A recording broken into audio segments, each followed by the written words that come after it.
안녕하세요. 사연에 빠지다의 DJ 민영입니다. 오늘도 두 가지 사연 준비되어 있으니 끝까지 함께 해주시고요. 오늘의 사연도 함께 만나볼게요. 구독과 좋아요 버튼도 꼭 눌러주세요. 안녕하세요. 구독자 여러분. 따스한 봄날에 생동하는 듯한 초록색 나무와 예쁜 꽃들까지 요즘 참으로 아름다운 계절이죠. 저에게는 이렇게 예쁜 날이면 생각나는 한 사람이 있습니다. 그 사람만 생각하면 가슴이 아리고 이 좋은 날씨에 함께 걸어봤으면 하는 마음이에요. 여러분에게도 이렇게 그리운 사람이 한 명쯤 있으시겠죠. 저는 평범하게 살고 있는 50대 여자입니다. 제 사연 속에는 좀 민망하고 부끄러운 일들도 있기에 등장하는 인물들의 가명을 써볼게요. 이에 대해 구독자 여러분들께서 이해해 주시리라 믿고 이제부터 제 사연을 시작하겠습니다. 저는 어려서부터 아주 고운 미모로 동네에서 유명했습니다. 반달 눈썹에 하얗고 뽀얀 피부, 작지만 오똑한 콧날에 크고 예쁜 눈까지. 제 어릴 때 사진을 지금 봐도 정말 예쁜 애였다는 걸 알 수 있어요. 같이 제 사진을 본 우리 딸은 깜짝 놀랄 정도예요. 무슨 연예인 사진인 줄 알았어. 정말 엄마라고? 이것도 벌써 30년도 더 된 이야기긴 하지만 제 미모에 대한 검증이니 여기에서 자랑을 좀 해볼게요. 한 동네 어른들은 저보고 매일 미스 코리아에 나가보라고 하셨지만 그러기에 제 키는 160cm 정도의 아담한 키였기에 차마 그 대회를 나갈 수는 없었고요. 당시 예쁜 아가씨들을 뽑는 지역 미인대회가 여럿 있었는데 그중 남원에서 열리는 전국 춘향 샘벌대회가 있었어요.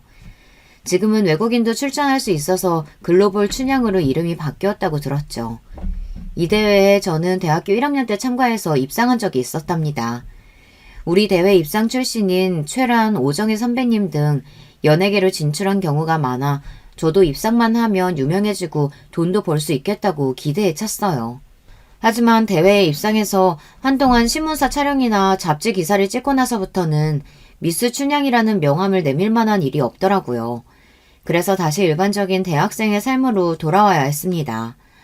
처녀짝에는 여자가 예쁘기만 하면 꿈같은 세상이 펼쳐지고 백마탄 완장님과 결혼해서 꽃길만 걸을 줄 알았죠. 그렇지만 살면서 전 모진 풍파를 다 겪어봤습니다. 아마도 여러분이 상상도 못할 그런 일들이요. 마냥 꿈에 젖어서 살던 저는 이제 고개도 숙일 줄 알고 세상 무서운 줄도 아는 중년 여성이 되었네요. 세월은 아무도 이기지 못한다고 지금 저를 알고 있는 대부분의 지인들은 제가 미스 춘향 출신인 줄도 모른답니다.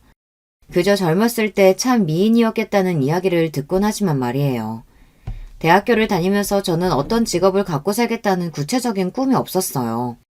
그저 젊음과 미모만 믿고 도도하게 있으면 능력도 있고 멋진 남자들이 알아서 저를 찾겠거니 하는 안일한 마음뿐이었어요. 주변에서 소개팅도 몇 번 해주고 미팅도 2번 나가본 적이 있었지만 그 안에서 제 마음에 드는 남자를 찾기는 어려웠어요. 저는 지적이고 멋있는 남자를 이상형으로 그리고 있었기 때문이에요. 소개팅을 했던 남자들 중에는 의대생, 법대생도 있었지만 도도한 제 눈에는 차지 않았어요. 그러던 중 제가 23살이 되었을 무렵 드디어 제 이상형의 남자를 만나게 되었답니다. 그 남자는 이름은 이준호, 26살의 건장하고 활발한 성격의 남자였어요. 준호 씨는 우리나라에서 최고의 이공계 대학 카이스트를 다니고 있는 재원이었어요. 컴퓨터 공학과를 전공한 사람으로 정말 천재처럼 똑똑했을 뿐만이 아니라 자신의 능력에 대한 자신감도 큰 남자였죠. 우리나라 IT 사업은 아직 불모지에 불과해. 이 땅에 IT 벤처 회사를 일으켜서 미국에서도 인정받는 성공 신화를 일으켜보겠어. 준호 씨는 제가 잘 모르는 IT 분야에 대한 이야기를 소개팅 내내 했지만 제가 이를 알아듣지 못한다고 해도 무엇이 대수겠습니까? 이미 제 마음은 준호 씨를 향해 있었습니다. 준호 씨도 처음 저를 보았을 때 이미 눈에 하트가 그려질 만큼 저에게 호감을 갖고 있었어요. 은주, 너는 진짜 예쁘게 생겼다. 배우 심은하나 최수지보다 더 예쁜 것 같아 보여. 너 혹시 전생에 춘향이로 태어난 거 아니야? 어머, 오빠, 저 미스 춘향대회 나가서 입상도 했어요. 저 춘향인 거 어떻게 알았어요? 진짜요? 우리는 대화부터 너무 잘 통했고 준호 씨는 능력도 있고 지적일 뿐 아니라 유머 감각까지 있는 완벽한 남자였어요. 준호 씨를 소개해준 제 친구에게 다음날 학교에서 밥을 사며 감사의 표시까지 했습니다. 어제 네가 소개해준 오빠 진짜 멋있더라. 우리 오늘 저녁에 또 만나기로 했어. 그치? 내가 딱 봤을 때 둘이 아주 잘 어울릴 것 같더라고. 안 그래도 준호 오빠가 나한테 거하게 쏘겠다고 문자 보냈어. 어떻게 하늘에서 선녀를 낚아왔냐면서 너한테 푹 빠졌더라. 저와 준호 씨는 정말 잘 어울리는 한 쌍이었어요. 준호 씨의 학교가 있는 대전에도 놀러 가보고 준호 씨가 우리 학교에도 놀러 오면서 우리는 장거리 연애라는 장애를 극복하고 뜨겁게 사랑했습니다. 준호 씨는 대학교 학부를 졸업하고 대학원 연구실에 있었는데요. 이때부터 몇 명의 선배와 함께 벤처 회사를 창업하겠다며 바빴습니다. 준호 씨가 그 회사에 대한 설명을 저에게도 했었지만 전 그저 정보기술의 컨설팅 관련 회사라고만 알고 있었어요. 하지만 그 회사는 사업 자금을 모으지 못하고 제대로 경영도 해보지 못한 채로 몇 달 만에 문을 닫았습니다. 이 한 번의 실패에 준호 씨는 포기하지 않았어요. 준호 씨는 대학교 시간 강사와 연구실 활동을 병행하면서 창업 자금을 모았어요. 교수님들에게 사업 아이템을 홍보하며 회사 창업에 도움을 주십사 유치하느라 참 바빴습니다. 지난 실패의 경험을 듣고 준호 씨는 더욱 열심히 했어요. 그러더니 결국 2000년 초반에 창업 동아리 친구들과 인터넷 검색 업체를 창업했습니다. 그 당시에는 네이버가 지금처럼 커지기 전의 시대였는데요. 준우 씨가 개설한 인터넷 사이트는 가입자 수가 폭발적으로 늘어서 이러다가 야호를 잡아먹는 것 아니냐는 말도 들을 정도였죠. 준호 씨의 사업은 날로 확장했고 자신의 회사가 잘 되고 나니 준호 씨는 그제야 회사에만 몰두하는 것을 멈추고 주변을 볼 여유가 생겼나 봅니다. 저와 준호 씨는 그동안 연애하면서 대부분 전화나 문자로 서로의 일상을 공유했고 얼굴을 보고 만나는 날은 일주일에 한 번씩 그것도 잠깐의 시간만 보냈을 뿐입니다. 우리가 연애한 지도 몇 년이 흐르고 저는 이미 결혼 정년기에 접어들었기 때문에 아마 준호 씨는 마냥 기다리게 하는 것 같아 저에 대한 미안한 마음이 마음속에 자리했던 모양이에요. 은주야, 바쁜 나 이해해주고 늘 옆에 있어줘서 정말 고마워. 내가 꼭 성공해서 너한테 좋은 차도 사주고 예쁜 집도 사주고 은주 네가 하고 싶은 건 뭐든 내가 다 해줄게. 나는 괜찮아요. 그런 준호 오빠는 매일 잠도 서너 시간밖에 못 자고 밥도 대충 컵라면으로 때우고 그렇게 살지 마. 건강이 제일 중요한 거 알지? 그럼 우리 회사가 미국의 법인 회사를 세우고 나스닥에 성장되기 전까지 난 멈추지 않을 거야. 그런데 너희 집에서 우리 결혼에 대해 말씀하시지는 않아? 사실 내색하지는 않았지만 우리 집에서는 관연한 딸이 남자친구도 있는데 결혼도 안 하고 있으니 부모님의 걱정과 잔소리가 날로 커졌습니다. 그래도 저는 어른들 권유대로 선을 봐서 다른 남자와 결혼하고 싶지 않았어요. 제가 아무 말 없이 가만히 있자 준호 씨는 제 손을 잡았습니다. 이제 우리 회사도 안정기에 접어들었어. 너 행복하게 해줄 자신이 생겼어. 은주야, 우리 결혼하자. 행복하게 함께 살자. 나도 준호 오빠하고만 결혼하고 싶었어. 우리 아기도 낳고 예쁘게 살아요.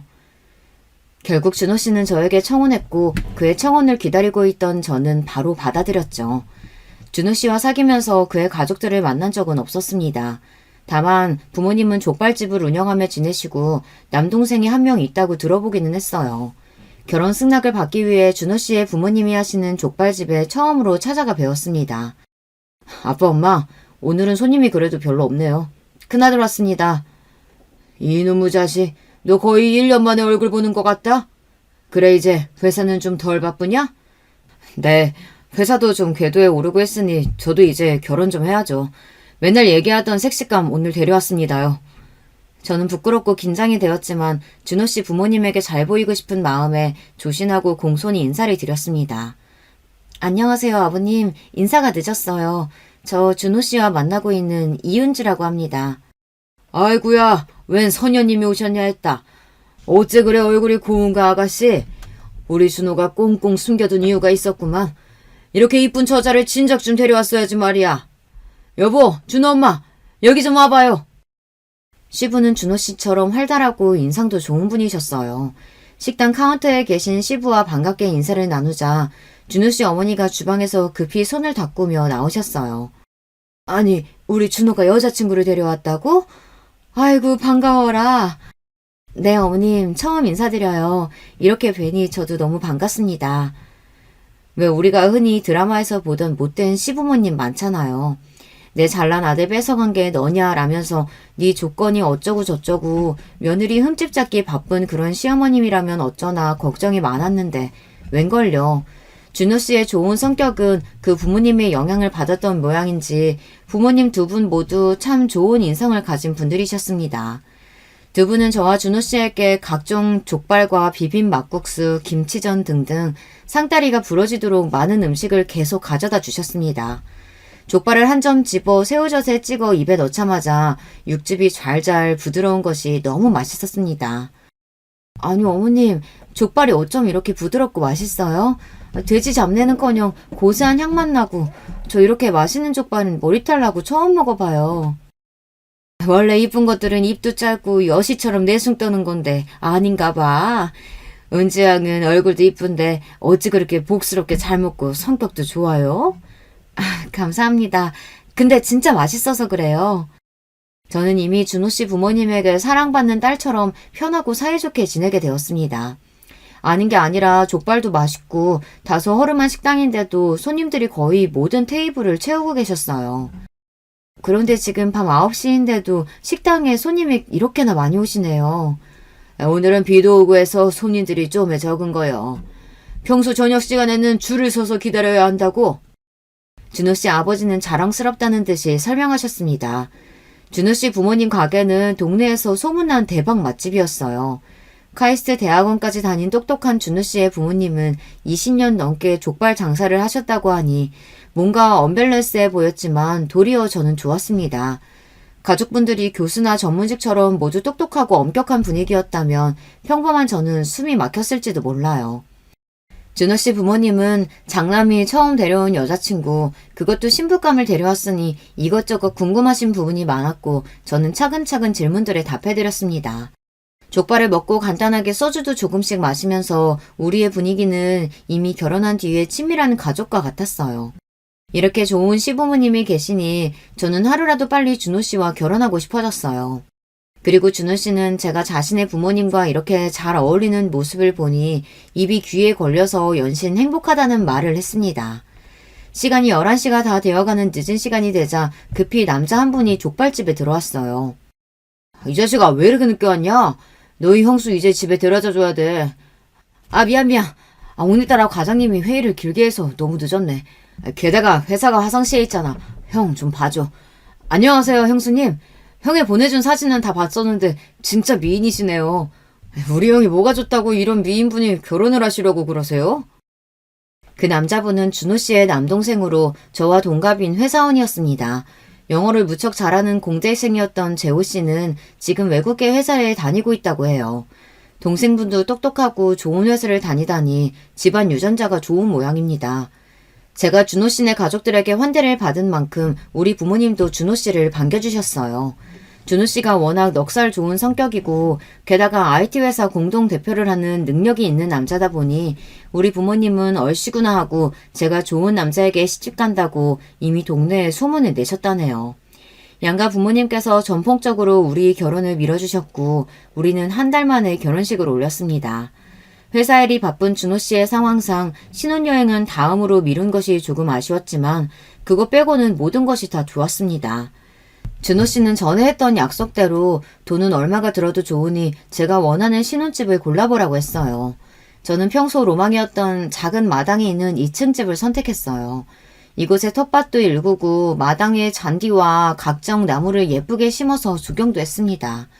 우리 사이에 아기가 태어나면 이곳을 뛰놀고 물놀이도 할 생각에 행복한 상상을 하며 우리 집을 하나씩 꾸며갔어요. 하지만 그렇게 오랫동안이나 아이가 우리를 기다리게 할 줄은 그때는 몰랐습니다. 우리 부부는 병원에 가보았지만 특별히 임신이 안 될 조건이 없었음에도 임신이 되지 않았으니까요. 남들이 볼 때 부러워할 만한 가정이었지만 아기가 없으니 제 속은 타들어갔습니다. 하지만 제가 불안해하고 조급해한다고 뭐가 바뀌겠어요. 그저 바쁜 남편 건강하도록 음식 잘 챙겨주고 입는 옷이나 사업하는 남편의 안사람으로서 챙겨주며 사이좋게 잘 살고 있었어요. 우리가 결혼하고 오래되지 않아 서방님도 결혼을 하게 되었습니다. 서방님이 시댁에 데려온 아가씨는 저보다 1살 어린 여자분이었는데요. 한눈에 전 알아볼 수 있었어요. 그 여자는 속된 말로 된장녀의 성형녀였거든요. 된장녀란 여자가 속물적으로 명품이나 남들 눈에 있어 보이는 겉모습 치장만 중요시하는 여자라고 하잖아요. 그 여자는 발끝부터 머리끝까지 온갖 명품으로 도배를 했고 쌍꺼풀도 크고 코를 있는 대로 높게 세워서인지 어색한 느낌이 강한 얼굴이었습니다. 제가 나중에 서방님에게 살짝 물어봤을 정도예요. 서방님, 예비 신부 친정집이 부자인가요? 명품을 아주 좋아하나 봐요. 아니요, 그냥 평범하게 회사 다니다가 은퇴하신 분들이에요. 저 사람이 명품을 좀 좋아해야 말이죠. 자기 월급을 고스란히 저런 옷이나 액세서리 같은 거 사는 것 같더라고요. 이렇게 말하는 서방님은 골치 아프다는 표정이었습니다. 사실 그 아가씨와 서방님은 우리처럼 불타는 사랑으로 결혼까지 가게 된 것이 아니라 따로 사정이 있었거든요. 서방님 회사가 화성시에 있어서 인근 오피스텔에 자취하면서 살다가 이웃으로 만나면서 친해지게 되었는데 어느 날 술김에 두 사람은 그만 선을 넘게 된 거죠. 그 이후로 연애를 하긴 했지만 아가씨는 서방님을 좋아했지만 서방님은 그 아가씨에 대해 진지한 마음이 아니었대요. 그저 좀 사귀다가 말려고 했대요. 하지만 그날 밤 아기가 생긴 겁니다. 그래서 서방님은 자신의 아이를 책임질 마음으로 이 아가씨와 결혼을 하게 된 거예요. 서방님은 난감해하면서 이야기를 했지만 저는 속으로 조금 부러웠어요. 속도 위반이라도 아기가 생긴다니 얼마나 좋겠어요. 이런 사정이 있으니 결혼식은 바로 그 다음 달에 올렸고 그렇게 동서가 새 식구로 들어오게 되었습니다. 구독자 여러분들은 관상을 믿으시나요? 저는 사람을 볼 때 조금 따지는 편인데요. 우리 동서는 제가 본 관상과 첫인상 그대로의 성격을 지닌 사람이었어요. 젊은 여자가 과하게 꾸미고 성형까지 그렇게 한 것이 좋아 보이진 않았는데 그보다 동서의 성격이 더욱 문제였어요. 자기 형편에 맞지 않게 과소비를 하는 데다가 말을 너무 생각 없이 내뱉는 성격이었죠. 하루는 가족 모두 시댁에 모여 저녁을 먹으며 대화하는 자리였어요. 거기에서 동서는 아이가 없는 저 들으라는 식으로 속없이 이야기하더군요. 난 신혼생활도 없이 바로 애기 엄마 되어버렸으니 이 신세를 어쩌면 좋아요? 내가 잘나가는 싱글이었던 때가 바로 엊그제 같은데 말이죠. 당신이 언제 잘나갔어? 진짜 미인인 우리 형수도 가만히 있구만. 이가 진짜 또 형님하고 나 비교할 거야? 그래도 시집 오자마자 떡두꺼비 같은 손자 낳아준 이 둘째 며느리가 더 예쁘죠, 어머님? 어머님은 제 눈치를 살피면서 말씀하셨습니다. 둘째야, 아기 생긴 건 축복이야. 감사한 마음으로 열심히 키우거라. 그런데 왜 차린 음식들은 이렇게 안 먹는 거야? 속이 안 좋니? 석훈이 임신해서 15kg나 몸무게가 늘었는데도 안 빠져서 큰일이에요. 족발같이 고칼로리 먹으면 제 몸매는 어떡해요. 족발집에서 아들 둘을 키운 자부심 많은 시부는 이런 동서의 말에 기분이 조금 상하셨지만 갓 태어난 손주를 보시느라 정신이 없으셨어요. 형, 요즘 회사는 잘 되고 있어?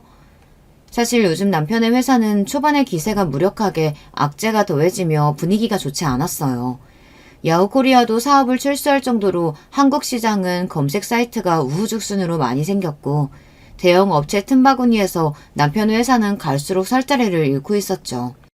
남편은 어두운 얼굴로 그저 그렇다고 둘러댔어요. 형님은 참 좋겠어요. 이렇게 큰 회사 대표인 시숙이 있어서 주변에서 남편 땡 잡았단 얘기 듣죠? 서울에서 2층 집에 살고 있고 차도 외제차고 사고 싶은 거 다 살 수 있겠네요. 부럽다.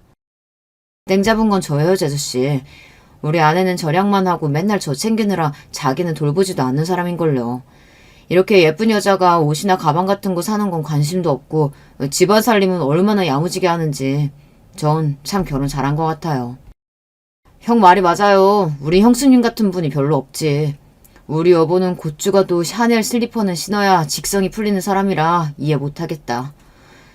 어느 날은 회사에 있는 나한테 전화해서 비싼 완도 전복 시켜 먹고 싶은데 통장에 돈이 없다고 마이너스 통장 만들겠다고 하는 사람이에요. 이 사람이. 아무리 돈이 없어도 신용카드 돌려가면서 사고 싶은 거는 사야만 하는 여자라니까요. 서방님은 중산층의 벌이에 씀씀이는 해픈 동서에 대한 불만이 많았습니다. 같은 여자인 제가 봐도 이해 불가였으니 그럴만도 했죠. 그러던 한편 2008년 불어닥친 미국발 금융위기의 여파로 한동안 주식과 금융시장은 꽁꽁 얼어붙었습니다. 그때부터 대출받은 사업자금이 묶여있던 데다 남편의 회사에서 출시한 어플리케이션까지 갑자기 소비자의 외면을 받기 시작했어요.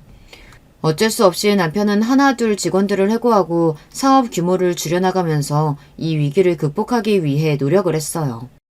남편은 하루에도 몸무게가 1kg씩은 줄어드는 것 같다고 말할 정도로 마음고생이 심했죠. 그렇지만 이런 노력에도 불구하고 은행과 금융권에서 회사의 사업 자금 회수를 요구하기 시작했어요. 결국 1년도 더 버티지 못하고 남편의 두 번째 회사는 부도가 나버리고 말았습니다. 그리고 그동안 우리가 모았던 재산의 가치는 거의 0원에 가깝게 수렴하였어요. 이미 몇백억의 부자가 되어 있다고 느낀 것은 일잔충몽, 한순간의 재산이었던 것입니다. 심지어 우리가 살고 있던 주택과 회사가 보유했던 빌딩 등 모두 경매 절차에 넘어갔어요. 부유층에서 하루아침에 잘 곳도 없는 거지 신세가 되어버린 것입니다. 시부모님 우리가 지낼 거처로 인근 지역에 한 오피스텔을 마련해 주셨어요. 하마터면 오갈 데 없이 길거리에 나앉을 뻔했는데 우리 부부는 시부모님 덕분에 그곳에서 살 수 있었어요. 하지만 우리 남편은 마냥 씨름에 젖어 사업 실패에 우울에 빠져있지만은 않았습니다. 내 남편은 포기라는 것을 모르는 사람처럼 재계를 노리고 있었어요. 우리는 오피스텔 근처 포장마차에서 밤에 소주잔을 기울이면서 앞으로 어떻게 살 것인지에 대해 고민하고 또 잘해보기로 다짐했습니다. 여보, 나 믿지? 이번 사업 실패해서 내가 무엇을 어디서부터 잘못한 건지 복귀하고 있어. 나 아직 30대고 젊어. 그리고 나에겐 성공할 수 있는 아이템이 더 있다고. 사업 일으킬 수 있도록 자금 모으고 주변 사람들의 도움 받으면서 나 다시 일어설 수 있을 거야. 그럼요. 난 당신 믿어. 당신은 내가 아는 모든 사람 중에 가장 똑똑하고 아이디어가 넘치는 사람인걸? 그리고 우리 아직 젊으니까 걱정 같은 거 안 해요. 내가 있는 힘껏 당신 도울게요. 당신은 또 해낼 수 있어. 남편은 그 무렵 주변 전문가를 통해 사업 정리에 대해 상담을 받고 있었습니다. 회사 자체를 회생할지 파산할지, 직원들의 임금 체불은 어떻게 해결해야 할지, 그리고 회사가 체납한 세금에 대한 납세 의무는 어떻게 되는지 등등 회사 법인에 대해서 조언을 듣고 차근히 정리를 해나갔습니다. 보통 이렇게 회사가 파산하면 대표는 자기 재산을 몰래 챙겨서 직원들 임금 지불도 체납된 채 도주를 한다고들 하는데 우리 남편은 그 마지막까지 최대한 도덕적으로 그리고 직원들에게 피해를 줄이는 방향을 고민하면서 정리를 해나갔습니다. 결국 남편은 결단을 내리고 사업을 과감하게 정리했습니다. 우선 회사를 폐업 신청하고 남편 본인도 개인 파산을 신청했습니다.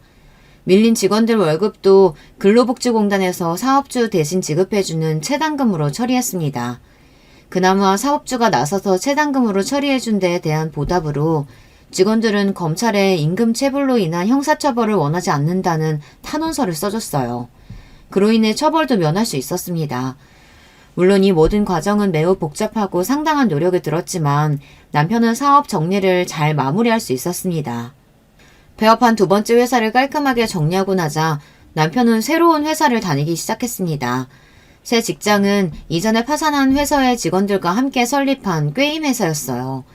직원들은 폐업한 회사에서 구상 중이던 게임 프로젝트를 새로 설립한 회사에서 진행했습니다. 남편은 한동안 집에 생활비가 없었기 때문에 퇴근한 이후에는 대리기사도 했습니다. 이렇게 낮과 밤 가리지 않고 종잣돈을 모아가면서 남편은 열심히 살았습니다. 이 시간들은 뼈를 깎는 인고의 시간들이었어요. 남편은 대리기사를 하며 술 먹은 진상들이 난동을 피우고 심지어 이 개새끼야 하면서 욕설을 듣질 않나 못복골 많이 당했습니다. 남편은 이 시간들을 견디면서 세 번째 회사가 자신의 마지막 사활을 건 것이라는 마음으로 조금씩 키워갔습니다. 여보, 내가 얼마 전에 얘기한 심심풀이 게임 말이야. 그게 간단한 게임이었는데 생각지도 않게 인기를 타면서 그 게임이 구글 플레이 스토어에서 며칠간 급상승 1위도 기록했어. 이거 대박 조짐 보이겠는걸? 게임 회사에서 출시한 어플리케이션이 대박이 난 한편 남편은 부족한 자금을 모으는 일에 골몰했습니다. 재도전하는 기업인을 돕는 정부 정책을 찾아 정책금융기관부터 펀딩 받을 수 있도록 준비를 하고 있었어요. 재기 지원 펀드라는 것이 있어 남편 회사가 재기 자금을 지원받을 수 있기 때문입니다. 새로 세운 회사 직원들은 원래 게임 동아리 친구들로 게임이나 어플리케이션에 대해 잘 알고 있었어요. 그리고 남편은 사업 경험이 많은 대표였기 때문에 회사는 상승세였고 비전까지 있어 보였습니다. 히트를 쳤던 심심풀이 게임에 이어 알고리즘을 기반으로 한 맞춤형 영상 채팅 앱까지 개발하기에 이르렀어요. 이 어플리케이션은 한국 시장뿐 아니라 중국 등 아시아 시장에서도 큰 인기를 끌었습니다. 그래서 중국의 거대 기업과 미국의 데이트 앱 관련 큰 회사들이 남편의 회사를 사들이겠다고 제안까지 받았습니다. 이렇게 회사는 국내 최초 스타트업 엑셀러레이터로 불린다는 제목으로 경영인 잡지에도 실릴 정도로 남편은 벤처기업 경영자로 주목을 받고 있었습니다. 남편의 유명세는 더해져서 여기저기 강연이 쇄도했고 후배들을 만나면 남편은 이렇게 조언했습니다. 사람이 태어났으면 인생에 한 번은 무조건 창업하라 라면서 말이죠. 이렇게 남편은 이전의 실패들을 딛고 일어서서 사업에서 성공 가도를 달리고 있었습니다. 눈앞에 큰돈이 오고 갔고 이전의 2층 집보다 더 럭셔리한 강남의 단독주택을 사서 이사를 갔어요. 남편이 두 번째 회사 파산을 한 지 고작 4년 만의 일이었습니다. 우리는 금방이라도 부자가 될 것만 같았죠. 그렇지만 그렇게 큰 부를 이룬 것보다 더 큰 선물이 우리를 찾아왔습니다. 바로 제가 아기를 임신한 것이에요. 너무나 기다리던 아기가 우리 부부에게 와서 전 행복감으로 어쩔 줄 몰랐습니다. 물론 친정, 시댁 할 것 없이 모든 가족들이 임신을 축하해 주었어요. 저는 예쁜 딸아이를 순산했고 시부가 장명소에서 지어온 이름 이진아를 아이의 이름으로 했습니다. 우리 진아는 건강하고 예쁘게 잘 크고 있었고 남편의 회사가 번창해서 생활이 여유로워지니 저는 어느 하나 아쉬울 것 없는 삶을 살았습니다. 하지만 하늘에서 저의 이런 행복을 오랫동안 허락해주지 않았습니다. 2016년 우리나라의 사드 배치 논란으로 중국 회사들이 약속했던 투자 계약을 이행하지 않기 시작한 거예요. 이를 계기로 남편 회사의 자금이 점점 경색되기 시작했습니다. 또한 여러 가지 악재가 겹치기 시작했어요. 직원들의 급여와 퇴직금도 밀려서 10억이 넘는 수준에 이르렀습니다. 이를 해결하고자 족발집을 하는 부모님에게 손을 벌리는 것도 한계에 다다랐으니까요. 급한 자금 대출을 받고자 사채를 이용했지만 채권자였던 사람들은 하루가 다르게 험악하게 대출을 갚으라며 나왔습니다. 남편은 망해가는 회사를 살리고자 동분서주 애썼고 저는 남편을 돕기 위해 시부모님 족발 가게에 나가 일손을 도우며 생활비를 벌었습니다. 남편은 집에 녹초가 되어 돌아와서 매일 한숨을 쉬고 끊었던 담배와 술까지 했습니다. 힘들어하면서 겨우겨우 지탱해온 사업이 도무지 나아질 기미가 보이지 않아서인지 자꾸 죽겠다고까지 푸념하는데 옆에서 보는 저도 정말 힘들었어요. 남편의 무력감은 날이 갈수록 더해가고 이제 저에게 이렇게까지 말하는 겁니다. 난 이제 막다른 길로 몰렸다. 내가 모든 거를 다 안고 가는 게 좋지 않을까? 여보, 내가 없어도 진아랑 잘 살 수 있지? 이렇게 못난 말만 해대는데 제가 알던 남편의 모습이 아닌 겁니다. 아니라고 열심히 하면 된다고 응원하는 것도 하루 이틀이지 계속 이러니 솔직히 저도 지쳐서 대답도 나오지 않는 상황이었어요. 그러던 어느 날 시부모님 식당에서 일하고 퇴근해서 집으로 돌아온 저는 고통스러운 현실을 마주하게 되었습니다. 가세가 기울면서 급히 이사온 28평형 빌라에 온 집이 컴컴했고 화장실에서 새어나오는 불빛만 가늘게 보였을 뿐입니다. 현관에 남편의 신발을 보고 남편이 먼저 집에 왔다고 생각하고 화장실 안으로 들어가 보니 믿을 수 없는 광경이 펼쳐져 있었습니다. 제 남편이 숨져 있는 것입니다. 자악한 연기 속에 남편은 화장실 바닥에 쓰러져 있었고 그 옆에 타다 남은 번개탄이 있었습니다. 저는 그대로 뒤로 나자빠져 눈앞의 광경에 할 말을 잃고 보고만 있었습니다. 이후 저는 정신을 차리고 남편의 뺨을 쳐댔어요. 여보, 일어나! 여보, 죽으면 안 돼! 하지만 이미 남편의 머리도 손도 축 처지고 아무 반응이 없었어요. 저는 울면서 119에 신고를 했습니다. 남편을 어떻게든 살려보려고 했지만 병원에 가서 의사로부터 듣게 된 것은 이미 남편이 사망한 뒤라는 이야기뿐이었습니다. 경찰도 병원으로 와서 저에게 조사를 받으며 남편의 사망 사건을 수사하기 시작했습니다. 그간의 남편 상황을 얘기 듣고 집에 외부 침입 흔적이 없는 점 등을 밀어서 결국 경찰은 남편이 자살한 것으로 결론을 내고 말았습니다. 이 나쁜 사람아, 이 모질한 사람아. 누구는 50살에도 파산했다가 다시 재기해서 더 크게 사업 일으켰다더라. 사람이 독하게 마음먹고 헤쳐나가지 못할 일이 뭐라고 이렇게 황망하게 가버린 거야. 이제 3살 된 우리 애기랑 나는 어떻게 살라고 이렇게 혼자 떠난 거냐고. 전 남편을 떠나보내면서 그가 너무나 원망스러웠어요. 그리고 경찰은 우리 집 식탁에 놓여진 남편의 유서를 발견하고 저에게 전해주었습니다. 부모님, 정말 죄송합니다. 이 불효자식은 앞으로 닥칠 일들을 감당할 자신이 없어서 여기에서 생을 마감하려고 합니다. 부모님에게 큰 불효인 줄 알면서 이렇게 할 수밖에 없는 못난 아들을 용서해주세요. 부디 이 못난 아들은 잊으시고 부모님께서 건강하게 지내시길 빌겠습니다. 그리고 여보, 당신에게 가장 미안하고 또 미안해. 내가 7년 전 2번째 사업 망했을 때는 그래도 젊고 자신이 있었어. 당신 덕에 힘을 내서 재기에 성공했지만 이번 실패는 차마 견디기가 힘들어. 못난 남편이어서 착하고 꽃 같은 당신을 끝까지 행복하게 해주지 못해서 정말 미안해요. 우리 진아 잘 부탁해. 그리고 당신이 나보다 더 좋은 남편 만나서 행복하기를 빌게. 당신을 정말 사랑했어. 남편의 유서를 옮겨 쓰고 있는 지금도 저는 흐르는 눈물을 참을 수 없어 한참을 아무것도 하지 못할 만큼 이날은 저에게 고통스러운 기억입니다. 그 이 고통은 아직도 제가 치유하지 못한 상처로 남아있을 뿐입니다. 남편이 스스로 목숨을 끊을 동안 그를 막지 못한 제 자신에 대한 죄책감은 더욱 무거웠어요. 나에게 살고 싶다고 그렇게 못난 소리 한 것도 모르고 옆에서 더 잡아줄 걸, 옆에서 더 힘이 되어줄 걸. 남편이 장례식에 많이들 와주셨지만 죄책감과 슬픔으로 몸도 마음도 전 제대로 가눌 수가 없었습니다. 사업 실패로 스스로 목숨을 끊을 사람의 아내가 무슨 말을 할 수가 있겠습니까? 죄스러운 마음에 고개를 들 수도 없었고 아무도 없는 곳으로 도망가고만 싶었습니다.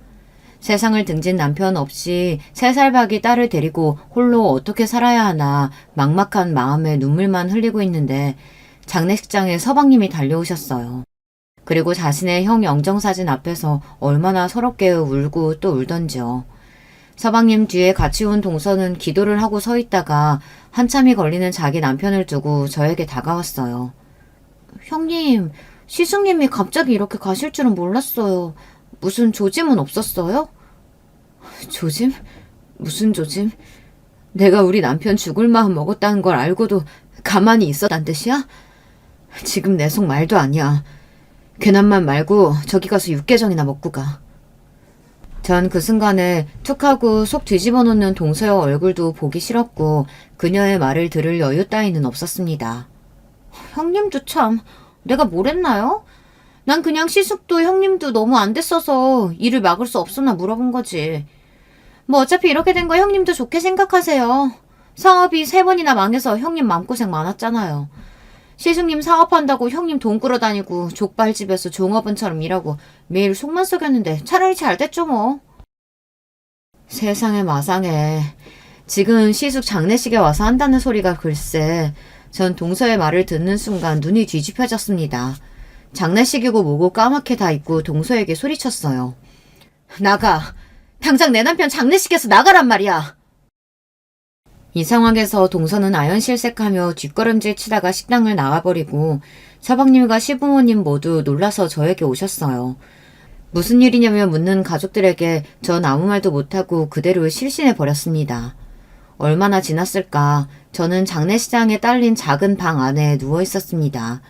그리고 옆에는 시모가 제 손을 잡고 걱정스러운 얼굴로 계셨고요. 얘야, 어째 정신이 드니? 나도 아들 잃은 애입니다. 내 마음도 갈기갈기 찢어질 듯 머리가 하얗고 숨쉬기도 힘들 지경이야. 우리 큰아들이 아내 하나는 참 잘 얻었지. 이렇게 지 생각만 하는 안사람을 두고 목숨을 끊다니. 그래, 아까 무슨 일이 있었냐. 네가 그럴 애가 아닌데 들쥐한테 소리 지르고 내쫓아서 말이다. 어머님 죄송해요. 제가 정신이 나갔나 봐요. 그런데요, 어머님, 저 똑같은 상황 와도 전 또 동서 내쫓을 거예요. 아니, 지금도 다시 그 얼굴 보면 빗자루 들고 때리면서 쫓을지도 몰라요. 아니, 왜? 걔가 무슨 말을 했는데? 저는 시모를 붙잡고 울면서 동서의 말을 전해드렸어요. 그 말을 들으신 어머님은 극대노하셔서 그대로 시부에게 가서 이 일을 전하셨습니다. 그랬더니 뒤이어 시부의 버럭하는 소리가 들렸고 두 분은 한참을 언성 높여가며 말씀하셨어요. 저는 안쪽 방에 누워있어서 정확히 어떤 말씀들을 나누는지 그때는 알 수 없었지만 아마 그때부터 동서는 이미 시댁에서 복수의 대상이 되었을 겁니다. 그 인면수심의 새치의 혀를 놀린 대가를 치르게 되겠죠. 시부는 서방님을 당장 당례식당으로 불러들이고 고래고래 소리쳤습니다. 너, 네 마누라가 아까워서 네 형수한테 대고 한 말 들었어, 안 들었어? 네? 아니요, 전 모릅니다. 그 사람이 무슨 실수라도. 이 멍청한 놈아. 작은 며느리가 평소에도 꼬락서니가 별로고 여기저기 본데 없이 말하고 다니는 건 내 이미 알고 있었다만 사람으로서 할 소리가 따로 있지. 너희 형 영정사진 앞에서 형수한테 비웃었다더라. 사업 실패하고 사고만 치던 남편 죽어서 잘 됐단다. 이게 사람이냐? 이게 사람이 할 소리야? 이년이 그런 개소리를 했단 말이에요? 믿을 수 없어. 진짜고 말고 니네 형수가 어디 실언할 사람이냐? 그 말 듣고 니네 형수가 실신했다가 좀 전에 깼는데 너 이놈아 당장 그년이랑 이혼해. 네가 이혼 못하면 너까지 호적에서 파버릴 거야. 아버지, 이혼이 대수예요? 하다하다 이제 별말을 다 하네. 내가 오늘 2년 복날 개패드 잡아버릴 거예요.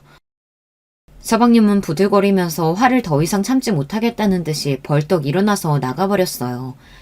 이후 동서와 서방님 간에 무슨 사단이 났든 저는 관심 없었습니다. 우리 남편이 세상에 없는데 그딴 일들이 다 무엇이겠습니까? 저는 시부모님을 의지해가며 겨우 남편의 장례식을 마쳤습니다. 남편의 장례식이 끝나자마자 살고 있던 집을 팔기 위해 부동산에 들렀습니다. 남편 사업을 정리해야 돼서 되도록 급하게 팔아주세요. 아유, 사정은 딱하지만 지금 비수기라 집을 사려는 사람이 별로 없어요. 웬만하면 시세보다 많이 낮춰서 내놔야 팔릴 것 같은데 어쩌죠? 부동산 사장님은 제가 알고 있던 시세보다 2억이나 깎아서 내놓으라고 하더군요. 남편의 사업을 정리하면서 갚을 돈이 얼마인데 유일한 재산도 값어치를 못 받는 건지 정말 암담하기만 했습니다. 그런데 남편의 회사의 공동대표였던 신 대표가 저를 찾아와서 이야기를 해주는 겁니다. 재수씨, 우리 대표 그저 약한 마음 먹고 그렇게 된 거 아닙니다. 그것이 아마 이 대표에게는 최대한으로 재수씨와 가족 그리고 회사 직원들을 보호할 수 있던 방법이었을 거예요. 이 대표는 채권자들한테 우리가 살고 있던 집 그리고 예금 등을 건드리지 못하도록 조치를 취했어요. 직원들의 퇴직금까지 정리해놓고 나한테 이 사실을 알려줬습니다. 아마 지난번 사업 실패 때 회사가 망하면서 자기 전 재산까지 날리는 일이 이번에는 없도록 한 것 같아요. 그러니까 재수씨, 집을 팔 필요도 갚을 돈도 없습니다. 지금의 재산으로 사시면 되세요. 그리고 제가 이 대표 딸의 아버지처럼 모든 일을 다 해주겠습니다. 어떻게든 저도 재기에 성공해서 진아가 대학도 가고 유학도 갈 때까지 모두 제가 도울게요. 제 남편을 오해하고 의심했던 제가 미웠습니다. 결국 우리 가족과 직원들을 지키기 위해 남편이 어쩔 수 없이 그런 선택을 했다니. 그런 남편이 고맙고 존경스러웠지만 한편으로는 남편이 너무 미웠어요. 아무리 재산이 있으면 뭐하나요? 내 남편이 세상에 없다면 무슨 소용일까요? 저는 부동산에 집을 매도하기로 했던 것을 취소하고 우리 딸과 함께 지금까지 이 집에서 잘 살고 있습니다. 그리고 남편이 지켜준 재산 덕에 생활비 걱정 없이 딸을 키우며 지낼 수 있게 되었어요. 하지만 진아가 유치원에 가고 나서부터는 시간적 여유가 생겨 시부모님 족발집에서 일하고 있습니다. 시부모님은 한상코 그런 저를 만류하셨지만 그저 전 시부모님과 함께 일을 하고 싶었어요. 그리고 시부모님도 전보단 많이 늙으셨습니다. 그날들도 없는 분들에게 저라도 할 수 있는 만큼 옆에 있어드리고 싶었어요. 아, 그 싹퉁머리 없는 동서는 어떻게 되었냐고요? 서방님은 그날 장례식장을 뛰쳐나간 뒤 동서에게 마구 퍼구었다고 합니다.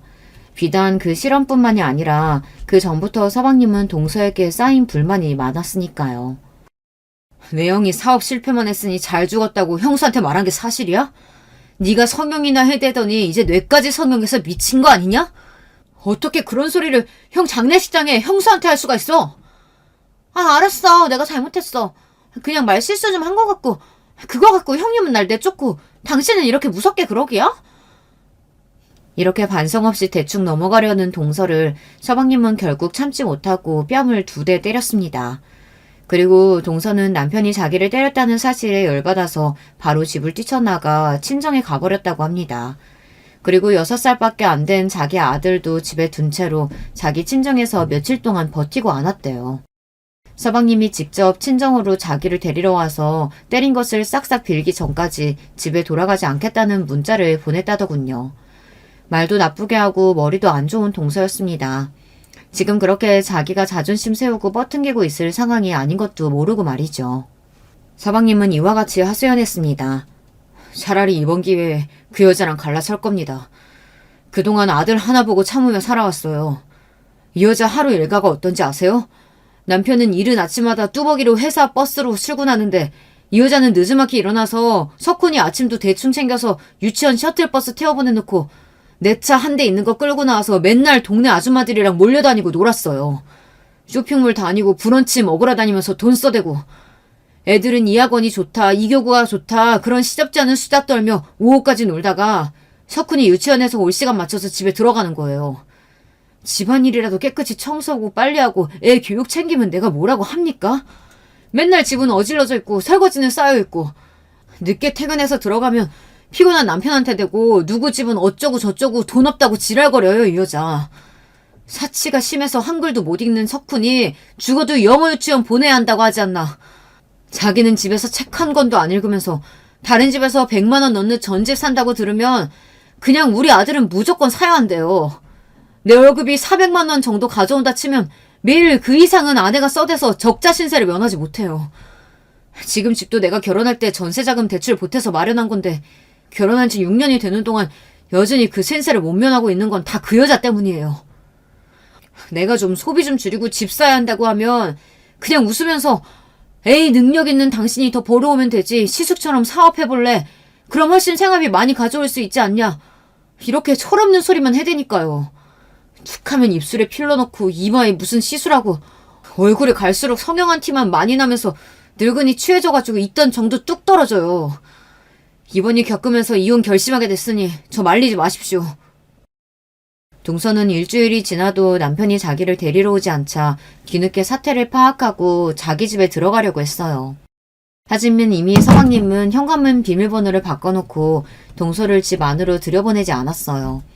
당장 이혼할 테니 집에 올 필요 없다는 말로 동서를 내쳤죠. 깜짝 놀란 동서는 시부모님 족발가게로 달려가서 사정을 했습니다. 그이가 저랑 이혼하겠다고 저렇게 무섭게 나와요. 아버님, 어머님이 제발 좀 알려주세요. 하지만 시모는 그런 동서의 손모가지를 꾹 잡고 잔뜩 눈에 힘이 들어간 채로 말씀하셨어요.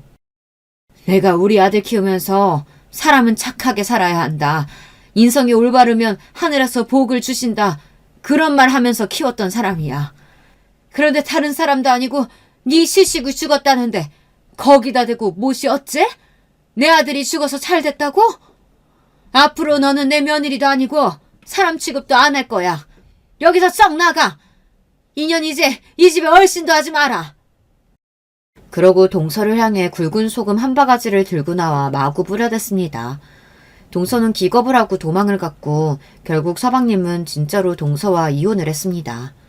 동서는 그야말로 땡전 한 푼 못 받고 소박을 맞은 거죠.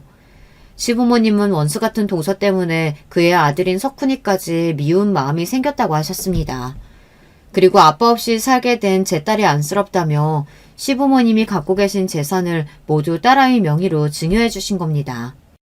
서방님도 저에게 미안한 마음이셨던지 이에 대해서 한마디도 보태지 않고 따랐던 것 같아요. 물론 저는 서방님의 아들 석훈이가 좀 더 크면 그 몫을 다시 증여해서 돌려줄 생각입니다. 지금은 시부모님도 서방님도 이렇게 하시는 것이 마음 편할 테니까요. 남편이 남겨준 재산에 시부모님이 증여해주신 재산까지 저는 청소 도우미와 운전기사를 두며 돈 걱정 없이 여유롭게 살고 있습니다. 시부모님과 친정 부모님 모두 건강히 잘 계시고 평일에 3일씩은 시부모님 족발가게에서 일도 도와드리며 사는 이야기도 하며 시댁과의 인연을 이어가고 있습니다. 시부모님은 제가 원한다면 족발집을 물려주고 싶다고 하셨지만 아직 제가 결심이 서지 않았기 때문에 고민 중에 있습니다. 저는 지금 초등학생이 된 딸아이가 건강하게 크도록 뒷바라지를 하고 아이를 교육시키는 일에 전념하고 있기 때문이에요. 늦둥이 딸을 둔 탓에 딸아이 친구들 엄마보다 좀 더 늙은 엄마인지라 뒤처지지 않게 더 부지런을 떨며 살아가고 있습니다. 딸은 너무 어릴 때 자기 아빠를 잃었기 때문에 저는 딸에게 틈날 때마다 아빠의 사진을 보여주고 아빠에 대한 이야기를 들려주었어요.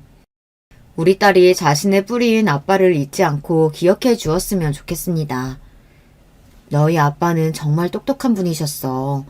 우리 딸 카이스트라고 알지? 우리나라에서 천재라고 불리는 사람들만 가는 대학교 말이야. 니네 아빠는 거기 대학교도 다니고 대학원까지 다녔단다. 그뿐인 줄 아니? 아빠는 사업가로서 추진력도 있고 10년도 강한 멋있는 남자였어. 그래서 큰 벤처 회사도 3번이나 만들었고 인터뷰도 하고 강연도 할 정도로 성공했었지. 근데 그런 아빠가 왜 지금 우리 곁에 없는 거예요? 그건 말이다. 아빠는 우리 진아랑 엄마 그리고 회사 직원들을 지키기 위해 희생하신 거야. 이렇게 이야기하면 똑똑한 우리 딸은 미처 모든 일을 미리 알고 있었다는 듯이 다 이해했다는 눈빛으로 저를 바라보고는 합니다. 뿐만 아니라 우리 두 모녀는 여행도 자주 다니고 있어요. 견문도 넓히고 좋은 세상을 많이 보며 자랐으면 하는 바람으로 진아와 둘이서 국내에도 다니고 1년에 2번 이상은 해외여행도 다니며 지내고 있습니다. 우리 아이가 넓은 세상을 바라보고 마음을 단단히 다지며 자라 자기 아빠처럼, 아니 아빠를 뛰어넘는 멋진 사람으로 성장하길 바라면서 말이죠. 여자 혼자 몸으로 자식을 키우다가 문득 고비고비 힘들 때마다 저는 항상 남편을 떠올립니다. 이 생에서 열심히 살면서 우리 진아를 잘 키우고 나면 고개를 아주 빳빳이 들고 저 세상에 먼저 간 남편 앞에서 큰 소리 뻥뻥 칠 거라고요.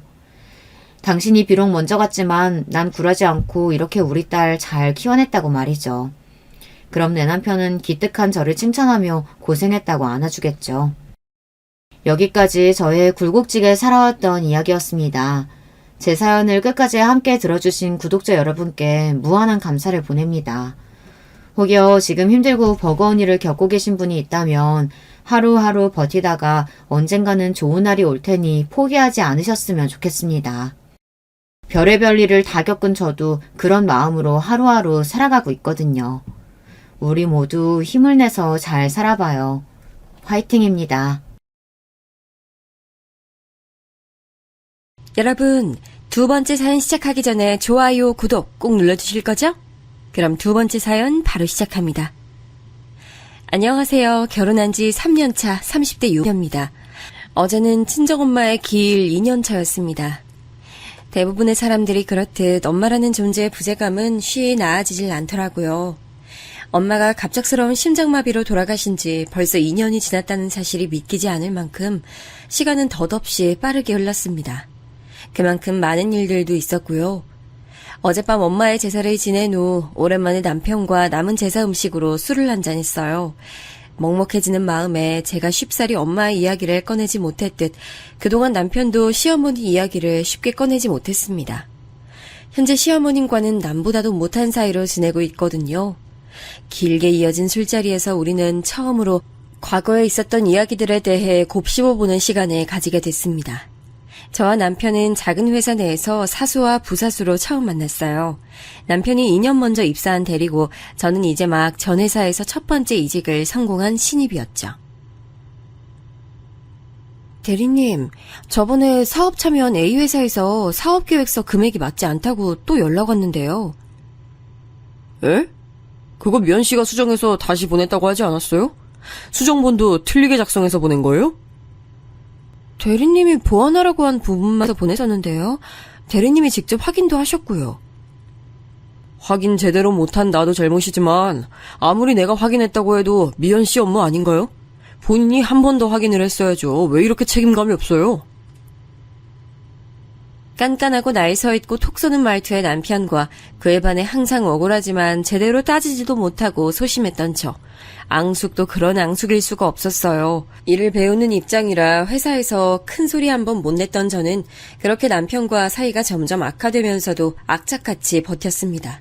저에겐 꼭 필요했던 커리어였거든요. 그렇게 1년이 지난 후 제가 아주 사소한 잔실수를 저지른 어느 날이었습니다.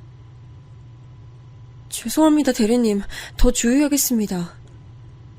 죄송하다는 말이 도대체 몇 번째예요? 경력직으로 들어온 거 맞아요? 내가 못 잡아냈으면 상대 업체에 민망해질 뻔했잖아요.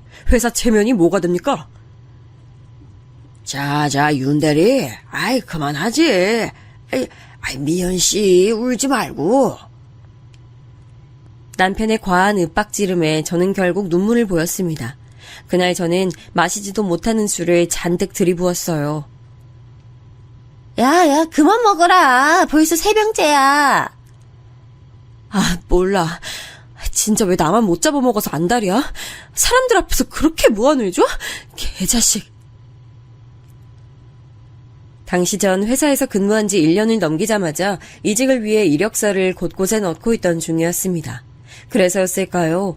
평소라면 절대 할 수 없었던 일을 저지르고 말았습니다. 잔뜩 취해 집으로 가는 길에 그것도 밤 11시예요. 지금 생각하면 정말 미친 짓이었죠. 신호가 4번쯤 울렸을 땐가 휴대폰 너머로 누군가 전화를 받았습니다. 여보세요? 저 혹시 윤 대리님 핸드폰 아닌가요? 나 현수 엄마예요. 현수 지금 씻는 중이라. 아, 네, 안녕하세요, 어머니. 저는 윤 대리님 회사 후배입니다. 아, 그래요? 늦은 시간에 무슨 일이라고 전해줄까요? 전화를 받은 건 대리님이 아닌 웬 중년 여자였습니다. 지금 저의 시어머니요. 그녀의 말투는 굉장히 퉁명스러웠습니다. 밤 11시에 술에 취해 전화를 거는 회사 여자 후배라니 그럴만도 했죠. 그 순간 정신이 확 들었어요. 내가 지금 무슨 짓을 한 거지? 술에 취해 발음 하나 제대로 못하면서 그에게 따지겠다니 얼굴이 확 달아올랐습니다. 저는 무슨 말을 했는지도 모를 정도로 황급히 얼버무리며 전화를 끊었어요. 그리고 집으로 돌아와 잠에 들기 전까지 미쳤어를 반복했습니다. 다음 날은 하필 남편과 저를 제외한 회사 사람들 모두 외근 일정으로 사무실에 출근하지 않는 날이었습니다. 남편은 출근하자마자 사무실에 홀로 있는 저에게 씩씩대며 화를 내기 시작했습니다. 미연 씨, 이제 적당히 좀 합시다, 예? 뭘요? 모른 척 시치미 떼지 마요. 다 알고 있습니다. 우리 엄마도 오미연 씨 당신도 제발 그만해요. 술에 취해 전화를 했었다고요? 엄마 그 거짓말을 내가 믿을 것 같아요? 난 그 빌어먹을 종교에 가입할 생각도 당신과 결혼할 생각도 눈꼽만큼도 없어요. 네? 종교요? 저랑 누가요? 대리님이 결혼이요? 이제 연기 그만하세요. 사입이라며 나는 치를 떠는 사람이라고요. 저는 정말이지 회사의 누군가가 저에게 몰래카메라를 시연하는 줄 알았습니다. 이게 무슨 소린지 도통 알아들을 수가 없었어요. 어안이 벙벙해서 그저 입만 떡 벌리고 남편을 바라보던 찰나 더 황당한 광경이 눈앞에 펼쳐졌습니다. 남편이 항상 제게 냉랭하기만 하던 그 윤 대리님이 제 앞에서 눈물을 보이며 흐느끼기 시작한 게 아니겠어요. 저는 정말 어찌할 바를 몰라 멀뚱멀뚱 남편을 바라보며 상황 판단을 해보려 노력했습니다. 어젯밤 술에 취해 처음 통화한 대리님의 엄마와 내가 무엇을 했다는 것이며 사이비 종교란 게 도대체 나와 무슨 연관이 있는지를요. 그때 불현듯 머릿속에 한 사람이 스쳐갔습니다. 그 사람은 바로 저희 엄마였습니다. 저는 저도 모르게 아 하고 탄성을 내질러 버렸어요. 아직 그가 무슨 오해를 하고 있는지는 모르겠지만 그가 왜 나와 사이비 종교라는 것을 연관시켰는지 알 것도 같았습니다. 그리고 그날 저와 남편은 완도하며 그동안 서로 쌓인 긴 오해들을 드디어 풀었습니다. 저희 어머니는 제가 어릴 적부터 몸이 아프셨던 아빠를 간병하랴 남의 가게로 일을 다니며 외벌이로 가정을 꾸리랴 정말 고생이 많으셨습니다. 제가 성인이 돼서 드디어 장만한 엄마의 식당이 잘 된 건 다행이지만 그마저도 인건비를 아끼신다며 1년 365일을 쉬지 않고 일하셨죠. 엄마 나이는 50대 초반이었지만 너무 고생하신 탓에 마치 60대 초반처럼 보였어요. 당신 스스로 거울을 볼 때마다 속상해하시는 모습을 보며 가슴이 미어졌습니다. 평생을 가족에게 헌신하신 엄마가 단 하나 자신이 원하는 것이 있었는데 그건 바로 이단 종교였습니다. 저를 오해한 남편이 일컬었던 일명 사이비 종교요. 어떤 경로로 엄마가 그 종교에 발을 들였는지는 알 수 없지만 하느님 혹은 하나님 대신 하늘님이라고 호칭으로 기도를 드리던 것을 들은 이후로 어렴풋이 이단교회에 다니고 계신 걸 알 수 있었습니다. 그렇다고 엄마가 밖에서 듣던 광신도들처럼 집안 돈을 가져다 바치거나 했던 건 아니었어요. 하루 종일 가게에서 일하시느라 포교활동 것은 생각도 못 하셨고요. 그리고 저와 아빠에게 단 한 번도 종교 가입을 권유하신 적도 없습니다. 제 생각이지만 엄마는 기대고 의지할 곳이 필요하셨던 것 같아요. 그래서 주 1회 일요일 오전에만 가게 오픈을 다른 직원에게 맡기고 그 교회를 다녀오셨습니다. 저녁엔 다시 식당에서 일을 하시고요. 일주일에 단 반나절 자신을 위한 시간을 쓰겠다는데 가족 누가 반대할까요? 여러분이라면 그러실 수 있으실 것 같으세요? 저와 아빠는 그러지 못했습니다. 반면 남편 어머니는 저희 엄마와 다르게 아주 전형적인 이단 종교의 광신도였다고 합니다. 가정은 항상 뒷전이었고 아들이었던 남편 또한 마찬가지였죠. 시어머님이 지금은 돌아가신 시아버님과 남편을 찾을 때에는 교회에 가져다 바칠 헌금을 요구할 때와 종교를 강요할 때뿐이었습니다. 남편은 어릴 적부터 그런 시어머니의 모습을 보고 자란 탓에 이단 종교에 대한 증오가 강해졌고요. 그러던 중 1년여 전부터 시어머니는 다른 식으로 남편을 괴롭히기 시작했다고 합니다. 남편이 시어머니의 끈질긴 요구에도 교회에 다니지 않자 교회 신도의 딸들과 자신의 아들 사이에 선을 주선하기 시작한 겁니다. 배우자가 생기면 자연스레 남편도 배우자의 종교를 따라오겠거니 생각하면서요. 처음에 몇 번 거절했더니 다음엔 우연을 가정의 만남을 주선하려고 하더군요. 우연히 영화관 옆자리에 앉힌 후 말을 걸게 하기, 남편 차와 가벼운 접촉사고를 낸 후 연락처 물어보기 등 포교에 열을 올리는 미혼의 신도들이 몇 번이고 시어머니와 짜고 접근을 했었답니다. 그러다 보니 남편은 자연스레 주위의 새로운 여자들을 경계하게 됐고 그러던 찰나 제가 입사를 한 겁니다. 자신의 어머니가 다니는 사이비 교회의 로고가 박힌 팔찌와 물건들을 지닌 새로운 여자가 등장한 거죠. 그것도 남편 직속 부사수로요. 뭔가 상황이 묘하게 들어맞았네요. 하지만 그것들은 저희 엄마가 가족들을 위해 기도가 담긴 물건이에요. 엄마의 마음을 알아서 차마 그걸 버릴 순 없었거든요. 오해해서 미안해요. 그 정도로 난 노이로제에 걸려 있었어요. 이게 여태 미연 씨를 괴롭게 한 정당한 이유가 되진 못하겠지만요. 그동안 정말 미안했어요. 그날 이후 남편은 제게 꽤나 미안했던 건지 저에 대한 태도가 눈에 띄게 달라졌습니다. 오죽했으면 회사 동료들이 저희에게 대놓고 물어봤을 정도니까요. 윤대리랑 오미연 씨 둘이 사귀는 거야? 네? 에이, 그런 거 아니에요. 아니면 윤대리가 미연 씨한테 왜 저렇게 잘해주는 거야 갑자기? 수상해. 정말 아니라니까요. 윤대리님, 아니라고 말 좀 해주세요. 회사 사람들의 놀림에 저는 부정했지만 남편은 부정도 긍정도 않고 멋쩍게 하하 웃을 뿐이었습니다. 전 조금 당황하긴 했지만 그의 반응이 싫지 않았어요. 그리고 그해 겨울 저희는 연인이 됐고 2해가 지났을 땐 당연한 듯 결혼을 했습니다. 물론 결혼식까지의 과정도 순탄치 않았어요. 남편에게 듣기로 처음 시어머니는 저희 엄마가 같은 땡땡교 신도라는 사실을 듣고 뛸 듯이 기뻐하며 당장 결혼을 빨리 추진하라고 재촉했답니다. 하지만 문제는 그 뒤였어요. 정작 제가 교회 신도가 아니라는 것을 아신 이후의 말이에요. 아니 도대체 어떤 덜 떨어진 신도가 제 자식 하나 전도를 못하고 여태껏 방치를 내뒀대? 걔네 엄마 이름이 뭐라든? 연애 시절 남편과의 통화 중 남편의 휴대폰 너머로 똑똑히 들린 시어머니의 비아냥거림이었습니다. 남편이 황급히 얼버무리며 전화를 끊었지만 정말이지 저는 선명하게 들렸습니다. 어이가 없었죠. 정작 시어머니 본인도 남편에게 전도를 하지 못했으면서 본인 생각은 못하시고 남을 욕하시는 게요. 그렇다고 그 일로 남편과 사이가 틀어지거나 하진 않았습니다. 남편을 충분히 믿고 있었고 시어머니의 성격 또한 익히들어 알고 있었기 때문이에요. 시어머니 때문에 결혼을 몇 번이나 망설였지만 남편을 너무 사랑해서 진행하기로 한 결혼이기 때문에 어느 정도 각오는 하고 있었거든요. 그리고 며칠 후 결혼 허락을 받으러 남편이 저희 집에 방문했습니다.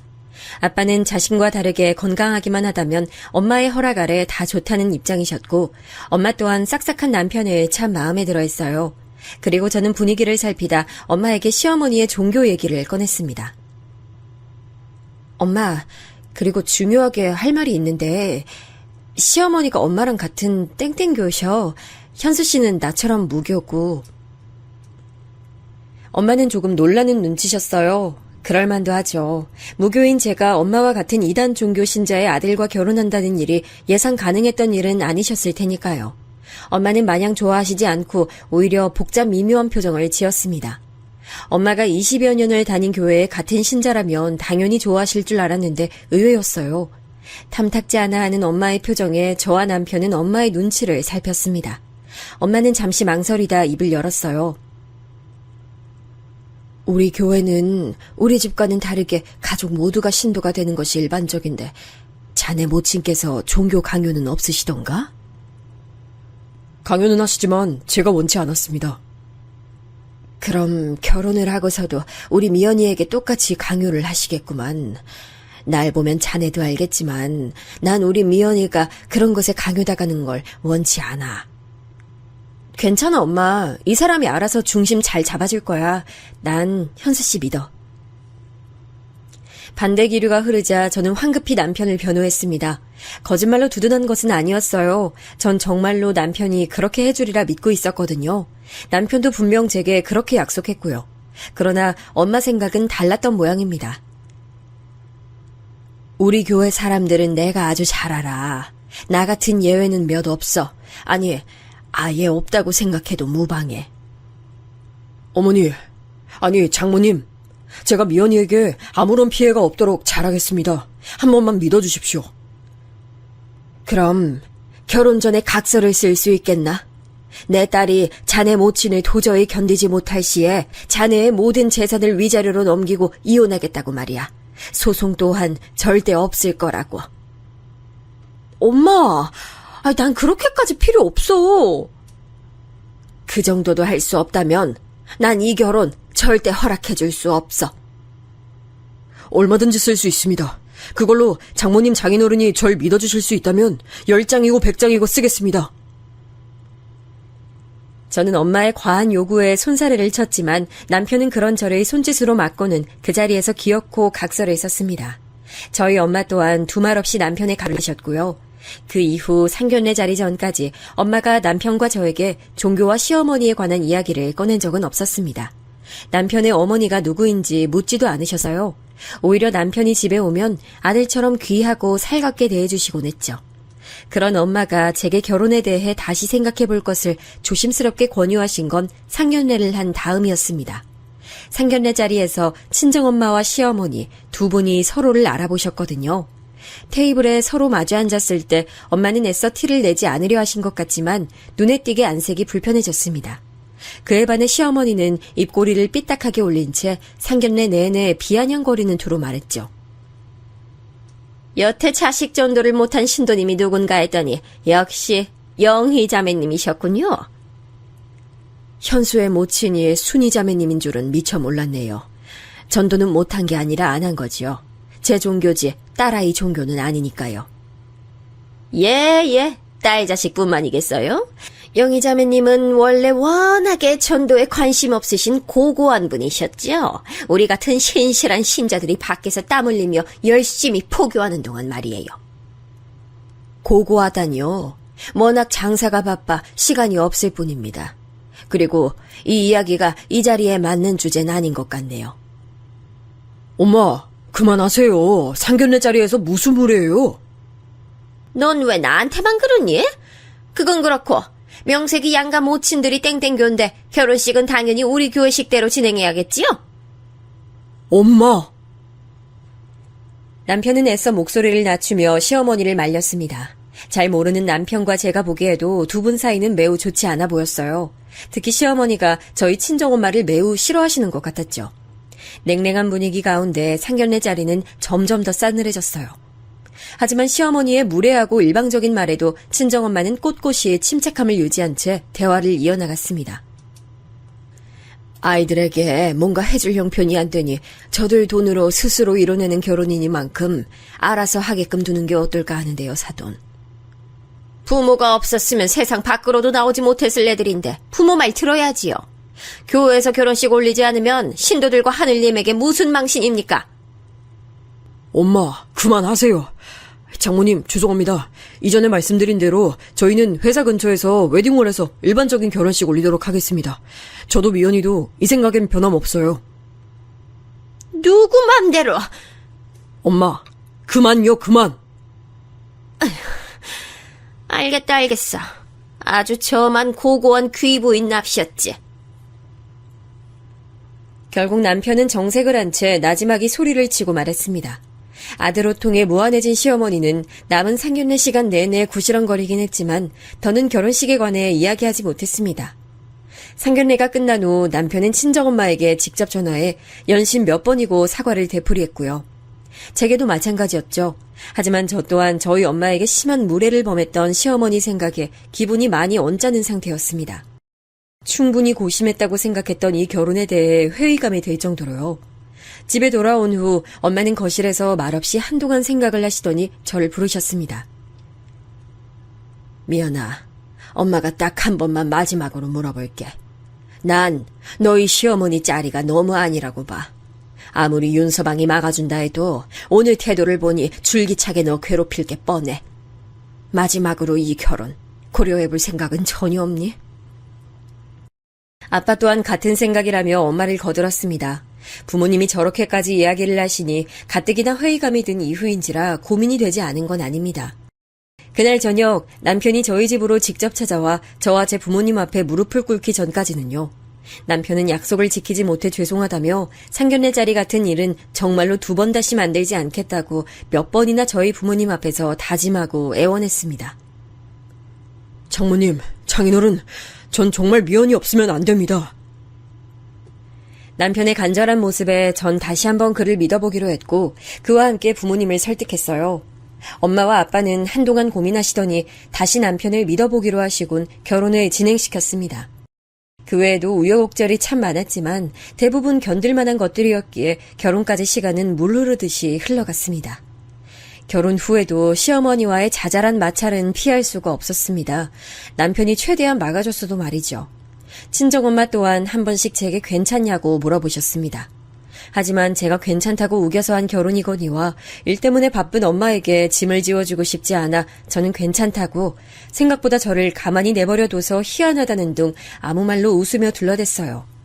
엄마는 제 말을 전부 믿는 것 같진 않았지만서도 식당 일이 워낙 바쁘셨다 보니 제게 그 이상 추궁하진 않으셨죠. 그런 와중에도 시어머니는 시시때때로 제게 전화를 해댔습니다. 집으로 찾아오기도 하고요. 주로 내용은 한결같았어요. 교회에 나오란 얘기였죠. 너희 이번 주말에도 교회 안 나올 거니? 중요한 행사 있어. 나와서 내 체면 칠해 좀 해다오. 며느리 네가 먼저 세례를 받으면 어련히 현수도 따라서 교회 나오지 않겠어? 왜 사사건건 내 말에 싫다고만 하는 거야? 내가 우스워? 한 번은 이런 일도 있었습니다. 회사에서 일을 하던 중이었어요. 남편은 지방 출장으로 2박 3일간 자리를 비운 상태였습니다. 어찌된 일인지 며칠간 시어머니는 연락이 없이 잠잠했어요.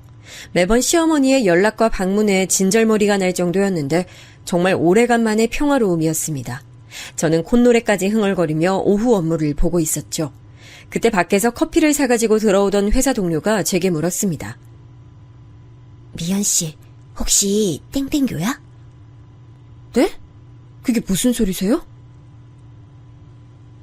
연애 시절 남편과의 오해 이후 남편이 알아보고 오해한 것도 있고 행여 알아보는 사람이 있어 사이비 종교 신도로 또다시 오해를 받을까봐 땡땡교에 대한 물건들은 일절 소지하지 않고 다녔습니다.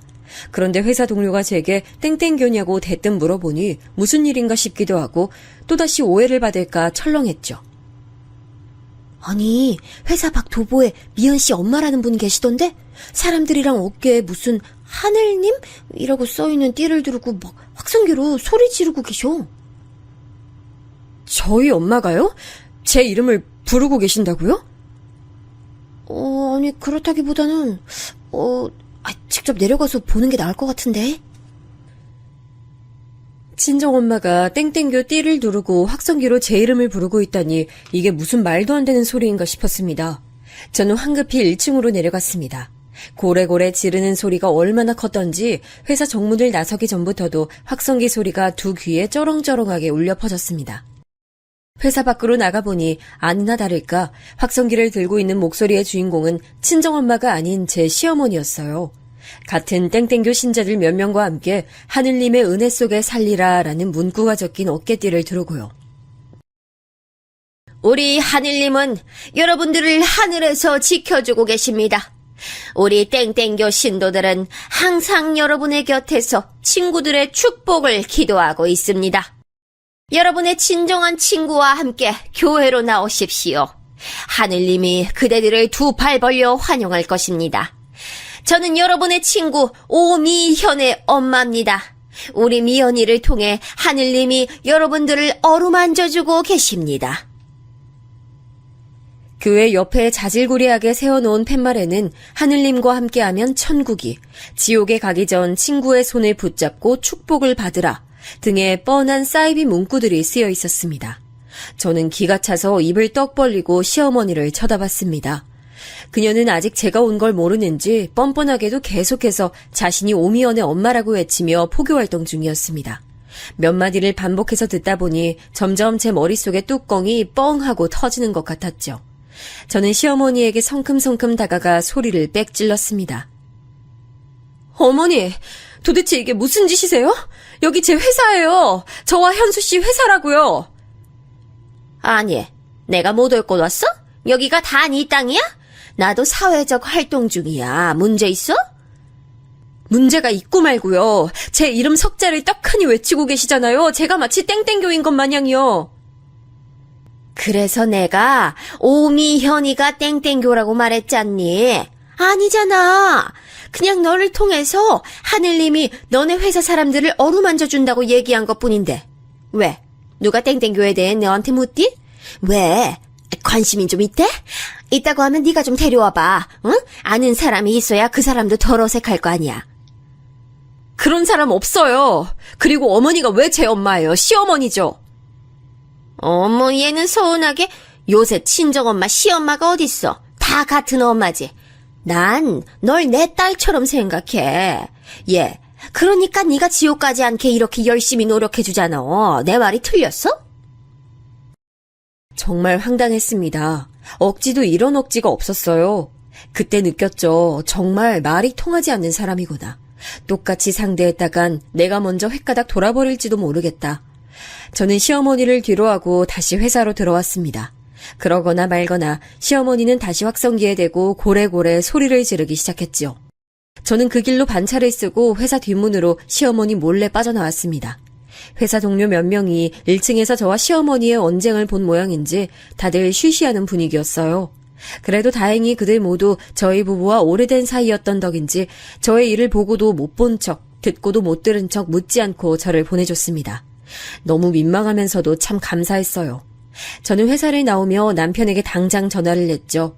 마침 외근 일정이 끝나 남편은 서울로 올라오는 중이었습니다. 당신, 우리 엄마 아빠랑 썼던 각서 기억하지? 갑자기? 당연히 기억하지. 선택해. 그 각서대로 이행하고 이혼할 건지 아니면 당신 시어머니를 영원히 보지 않을 건지. 뭐? 당신 무슨 일이 있었어? 우리 엄마가 또 무슨 짓 한 거야? 우선 내가 미안해. 정말 미안해. 아니, 이제 미안하단 말 지겨워. 당신한텐 미안하지만 난 이제 더 이상 어머님 상대할 자신이 없어. 말이 통하지 않는 분이야. 알았어, 미안하. 일단 나 지금 서울로 올라가는 중이야. 조금 늦을 것 같으니까 집에 가서 쉬고 있어. 아니면 친정 가 있어도 좋고. 친정 가 있을게. 연락 줘. 남편은 뭔가 결심한 듯한 말투로 제게 말했습니다. 저는 굳이 남편에게 무슨 생각인지 묻지 않았어요. 사실 진이 빠져 그럴 힘도 없었습니다. 친정 부모님이 걱정하실 게 뻔한지라 웬만하면 집으로 가려고 했지만 혹여 남편이 시어머니에게 전화로 화라도 낸다면 집에 찾아와 노발대발할 게 뻔했기에 저는 어쩔 수 없이 친정으로 향했습니다. 마침 쉬는 날이라 집에 계셨던 엄마는 제 갑작스러운 방문에 깜짝 놀라셨어요. 어머, 미연아. 이 시간에 어쩐 일이야? 회사는 어쩌고? 엄마! 어머, 얘 왜 울어? 무슨 일 있어? 엄마 목소리를 듣는 순간 저도 모르게 눈물이 터져 흘렀습니다. 저는 정말이지 남편과 이혼하고 싶지 않아서 최선을 다해 버텼었거든요. 그리고 남편 또한 저와 시어머니 사이에서 아등바등 노력한 것을 잘 알고 있었습니다. 그렇기에 이혼 이야기를 절대로 꺼내고 싶지 않았건만 왜 이렇게 되었는지 시어머니가 정말 원망스러웠어요. 저는 그동안의 서름과 남편에 대한 미안함에 엄마에게 안겨 한참을 어린애처럼 울었습니다. 엄마, 난 정말이지 현수 씨랑 이혼하고 싶지 않아. 시어머니가 그냥 너무 미워. 겨우 울음을 그친 제게 자초지종을 들은 엄마는 그저 제 등을 토닥여 주셨습니다. 방에서 쉬고 있으라며 제게 따뜻한 물을 한 컵 떠다 주신 엄마는 방에 들어가더니 누군가와 한참 통화를 하시는 것 같았어요. 조심히 엿들어 보려 했지만 제가 들을까 염려되셨는지 엄마는 잔뜩 목소리를 낮춘 채 통화하셨습니다. 덕분에 무슨 내용인지 하나도 듣지 못했지요. 다음날 남편은 친정으로 찾아왔고 결혼 허락을 받았던 그때처럼 친정 부모님 앞에 다시 무릎을 꿇었습니다. 물론 제게도요. 어머니와 절연하고 왔습니다. 두 번 다시 미연이가 저희 어머니에게 상처받게 두는 일은 없을 겁니다. 정말 죄송합니다.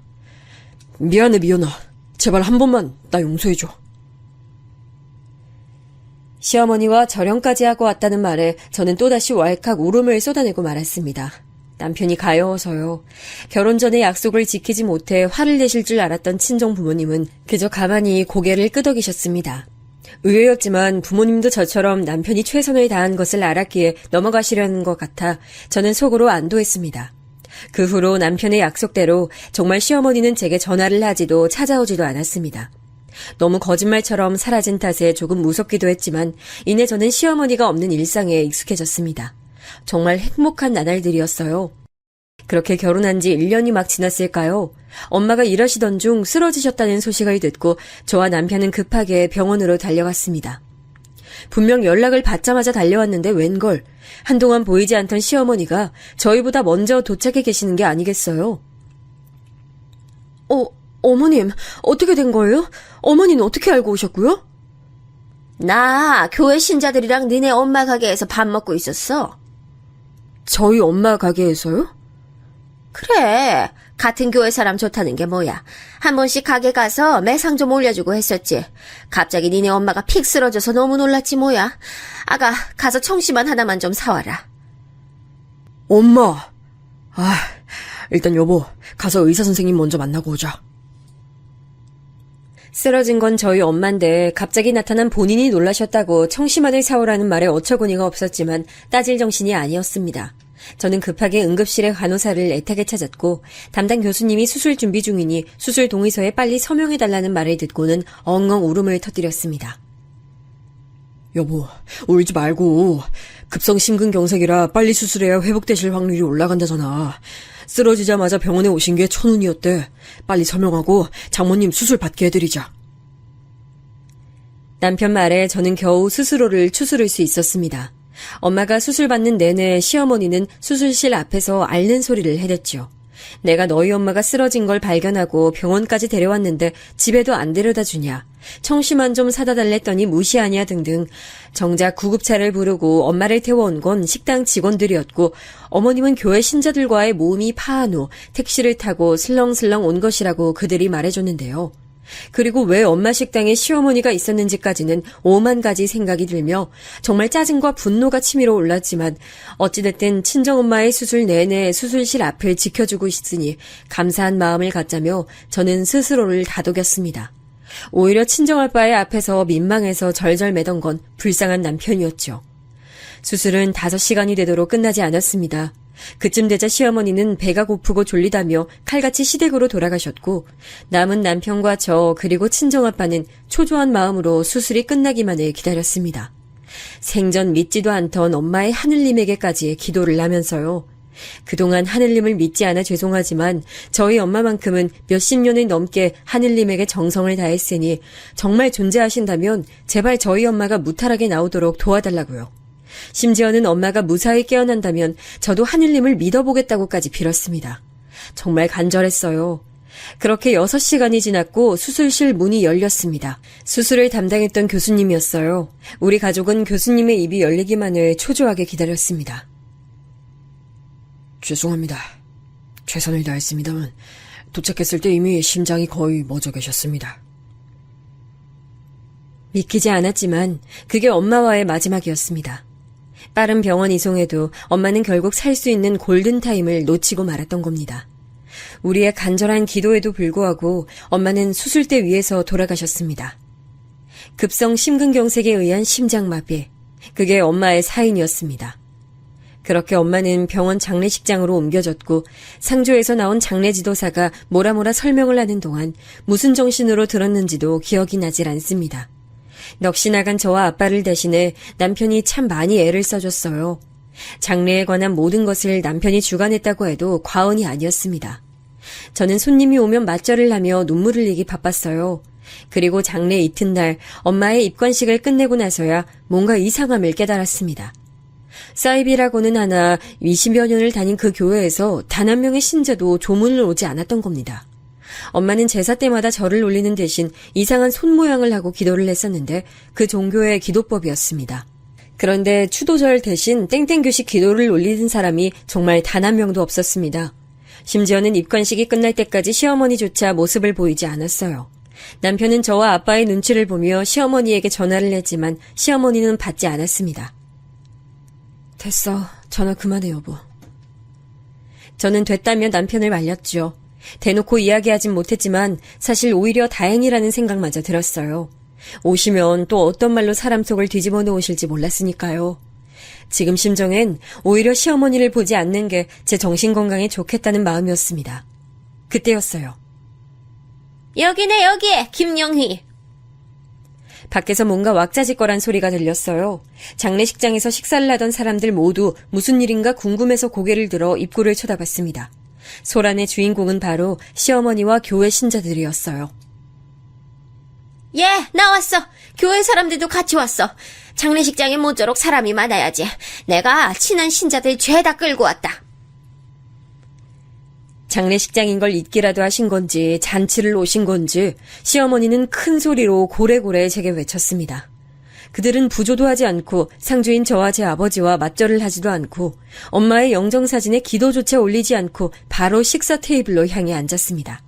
그리고는 상조 도우미 아주머니들에게 손을 휘휘 흔들며 여기 12명 아줌마 소주랑 맥주도 6병 줘요 하고 외쳐댔고 신자들은 술을 너무 많이 시키는 것 아니냐며 깔깔댔습니다. 이 상황이 믿어지시나요? 전 정말 어안이 벙벙했어요. 사람이 너무 당황하면 말문이 막힌다는 말이 무슨 말인지 알 것 같았습니다. 남편이 벌떡 일어나 시어머니를 끌어내려 가려는 제스처를 취했지만 제가 말렸어요. 친정아빠 또한 저와 함께 남편을 만류했습니다. 어차피 올 사람들은 다 왔다 갔네. 내일이 발인이니 오늘은 소란 일으키지 말고 조용히 지나가세요, 윤서방. 아빠도 화가 난 눈치였지만 워낙 우리 집에 잘했던 남편의 모친이었고 엄마의 장례식장이니만큼 소란을 일으키고 싶지 않아 보였습니다. 남편은 우리 둘의 만류에 입술을 꾹 깨물고는 자리에 도로 앉았습니다. 시어머니와 신도 무리들을 조용히 보내려던 아빠의 계획은 뜻대로 되지 않았습니다. 초저녁부터 밤 10시가 될 때까지도 그들은 자리를 떠나지 않았어요. 오히려 우리 가족에게 보란듯이 더욱 무례한 대화를 일삼으며 큰 소리로 떠들어댔습니다. 그래도 영희씨 이게 웬 날벼락이래? 그렇게 씩씩하던 사람이. 그러기 말이에요. 심장마비라니. 하늘님도 무심하시지. 이게 다 평소에 하늘님에게 헌금도 덜 내고 전도 활동도 열심히 안 해서 천벌받은 거야. 영희씨 장사 잘 되는 거 봤지? 그런데 헌금을 그렇게 짜게 한다고 목사님이 나한테 푸념을 하셨다니까는. 듣지 않으려 해도 목소리가 어찌나 크던지 시어머니의 말은 못 들은 척을 할 수가 없었습니다. 그래도 내 남편의 어머니다, 내 남편을 낳아주신 분이다 하고 되뇌며 화르르 속으로 삼키기를 계속해서 반복했습니다. 남편은 그런 저를 보며 더욱 안절보절 못했고요. 목사님이 그런 말씀을 하셨어? 그렇다니까. 그렇게 마음 씀씀이를 좀스럽게 쓰면 하늘님이 더 놓으신다고 얼마나 걱정하셨나 몰라. 그래도 고통 없이 한 번에 심장마비로 갔다니 하늘님에게 박하게 군 것 치고는 호상이지, 호상. 듣고 보니 그러네요. 이게 무슨 말 같지도 않은 말입니까? 이단에 빠진 사람들은 모두가 이런 마음인가요? 아니겠죠, 여러분? 전 정말이지 제 귀를 의심했습니다. 이게 일을 하다 급하게 쓰러져 죽은 사돈의 장례식장에서 할 말인가요? 그것도 자식과 남편이 듣고 있는데요.